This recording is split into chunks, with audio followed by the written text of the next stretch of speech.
হে high, hello everyone, তোমরা সবাই কেমন আছো? আশা করি সকলে ভালো আছো, আমিও ভালো আছি। তো আমি এখন বসে পড়েছি আমার ছেলের সায়েন্স প্রজেক্ট নিয়ে।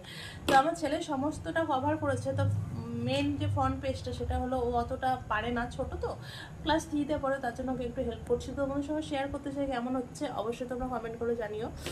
তো দেখো, এটা আমি সামনে ফ্রন্ট পেজটা করেছি। এটা সায়েন্স একটা প্রজেক্ট, খুব সিম্পলের উপর করতে বলেছে যেহেতু স্যার, তার জন্য আমি অনেকটা ভেবেচিন্তে একটা খুব সিম্পল ডিজাইন ভেবেছি। তো এখানে একটা গাছ করেছি, যেহেতু প্রজেক্টটা গাছের ওপরে আছে, মানে ফটোসিনথেটিক্স, তারপরে এগুলোর উপরে আছে, তার জন্য আমি একটা গাছ করেছি। আর তার উপর স্কুলের নেমটাকে আমি পাতার মতো একটা স্টাইল দিয়ে লিখেছি, আর নিচে ওটা স্কুলের বিবরণ, ঠিক আছে। আর প্রজেক্টটা শুরু হচ্ছে এভাবে।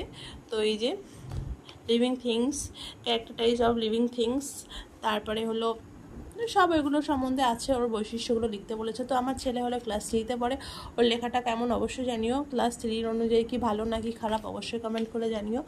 আর এই যে ড্র করতে বলেছে, এটা কীভাবে গাছ তার পাতার সাহায্যে সালোক সংশ্লেষ করে, তারই একটা বিবরণ এখানে আছে। তো এটা আমার ছেলে এঁকেছে, কিন্তু একটা ভুল করে ফেলেছে, যেটাও খুব বেশি করে চাপ দিয়েছে কালারটা, তার জন্য পিছনে একদমই কালারটা চলে এসেছে। তো জানি না স্যার কেমন বলবে। তো যাই হোক, এই আজকে সায়েন্স প্রজেক্ট। তো কেমন হয়েছে তোমরা অবশ্যই কমেন্ট করে জানিও। আর এই যে